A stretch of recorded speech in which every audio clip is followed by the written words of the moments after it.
Hello बच्चों, कैसे हैं आप सब। आई होप आप सब बहुत अच्छे से होंगे।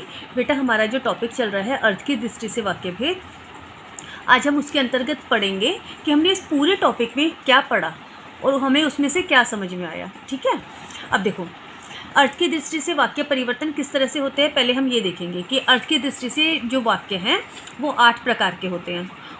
वो मैंने आपको बता रखा है, 8 प्रकार जो हैं। अब देखो, उनका आपस में रूपांतरण ही अर्थ की दृष्टि से वाक्य परिवर्तन कहलाता है। अब रूपांतरण मतलब एक सामान्य वाक्य को किसी दूसरे वाक्य में परिवर्तित करना।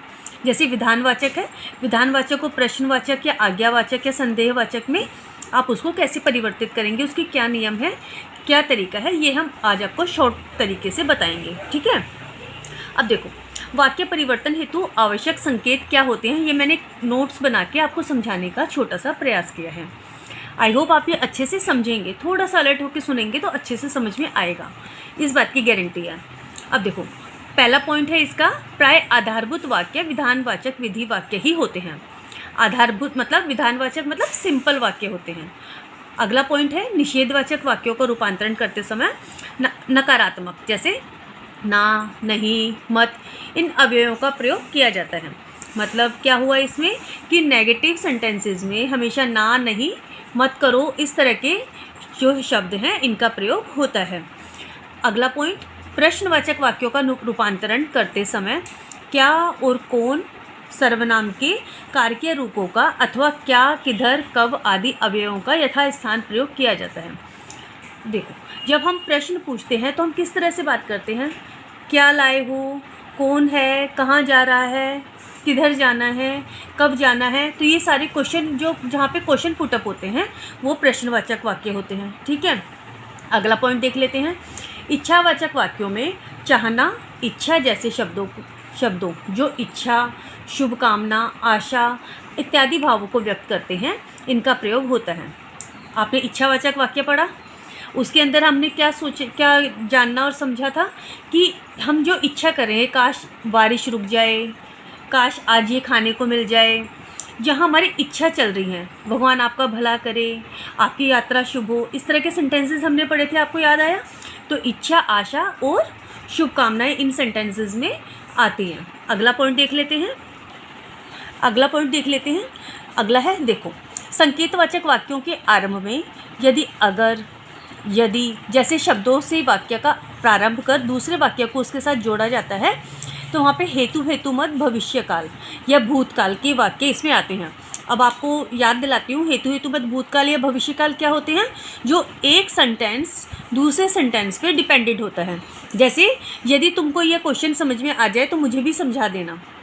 ठीक है, यदि तुम समय पे पहुंच जाते तो ट्रेन नहीं निकलती, तो समय पे पहुंचना एक क्रिया है और ट्रेन का निकलना दूसरी क्रिया है, या फिर ट्रेन में चढ़ पाना एक दूसरी क्रिया है। तो इस तरह के जो जहाँ सेंटेंसेस हो जाते हैं वहाँ पे कौन सा वाक्य होता है, वहाँ पे संकेतवाचक वाक्य होगा। अगला पॉइंट देख लेते हैं, संदेहवाचक वाक्यों में संदिग्ध भूत वर्तमान काल के प्रत्यय जुड़ते हैं। जैसे अब देखो, संदिग्ध भूत या वर्तमान काल, अभी संदेहवाचक, जहाँ पे हम सिर्फ संदेह कर रहे हैं, हमें कंफर्मेशन नहीं है कि यह कार्य हो रहा होगा या नहीं हो रहा होगा, होगा कि नहीं होगा, इस तरह के जहाँ सेंटेंसेस आएंगे तो वहाँ पे संदेहवाचक होगा।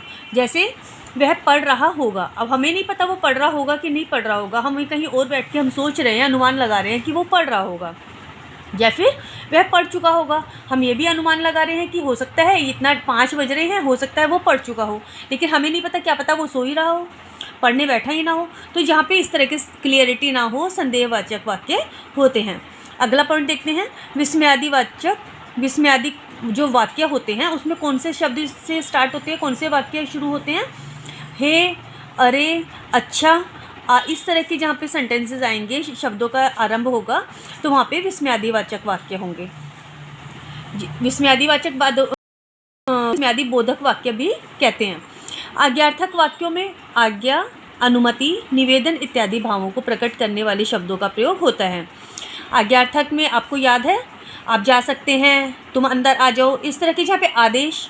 अब देखो, हम जब अंदर जाने के लिए किसी भी टीचर के रूम में या किसी ऑफिस के रूम में हम जब अंदर आने के लिए हम पहले क्या बोलते हैं, मे आई कम इन मैम, या फिर क्या हम अंदर आ सकते हैं मैडम, तो हमें अनुमति मिलती है कि आप आ सकते हैं। तो जो अनुमति हमें मिली वो हमें अनुमति आज्ञा के रूप में मिली कि हाँ आप आ सकते हैं।